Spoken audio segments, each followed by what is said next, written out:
Hello everyone, I'm Pooja Gupta and today we are going to learn about the secure coding rule DCL56-CPP, which states that do not recursively re-enter a function during the initialization of one of its static objects.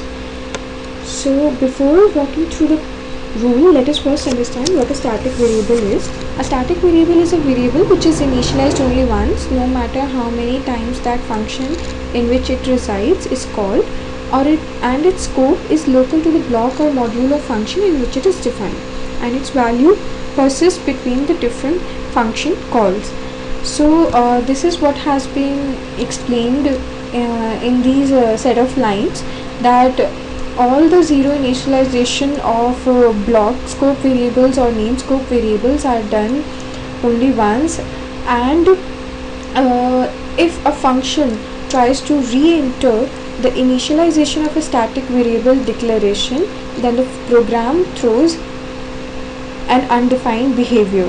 It gives an undefined behavior, and this is what the rule also states, that do not re-enter a function during the initialization of a static variable declaration, and if it is done, then the behavior of the program is undefined. So to better understand this, let us see a code which does not comply with this rule.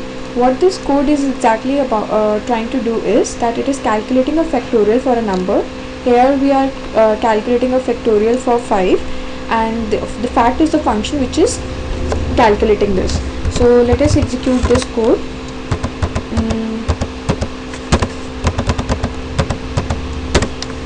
So we did not get the output as factorial of 5 which was expected.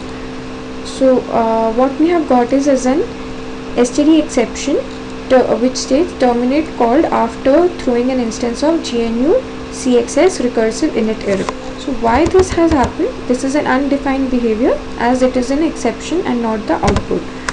So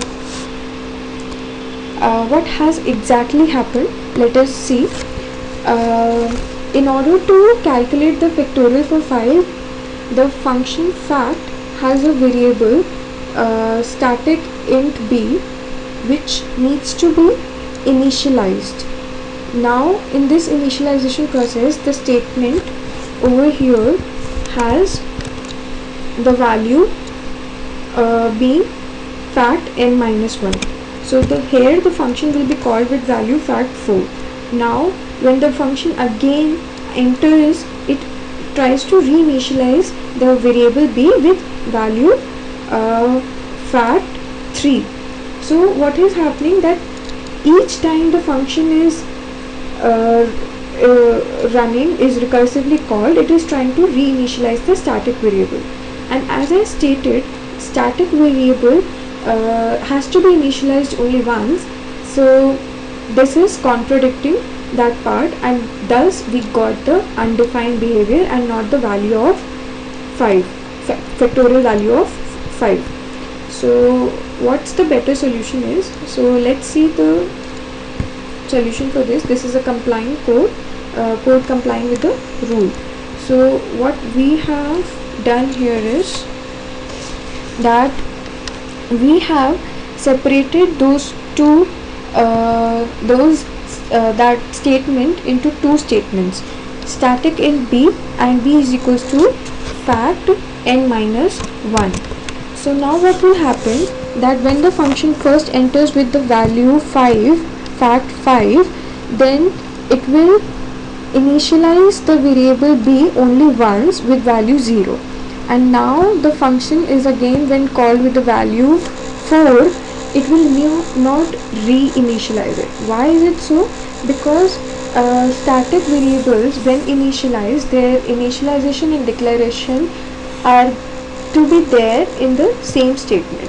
When we separated it, the compiler during compilation found that it is a static variable and hence made its initialization earlier, and now it won't initialize it again and again. So let us execute this code and see what the output is. So we are now getting the factorial for value 5, which is 120. So what we have learned is that when we are trying to code in C++ and we are using static variables, we should always take care of such programming logics where there is a circular dependency and for a static variables initialization. So this should not happen and we should avoid such cases. I hope you understood the rule, and thank you. Have a good day.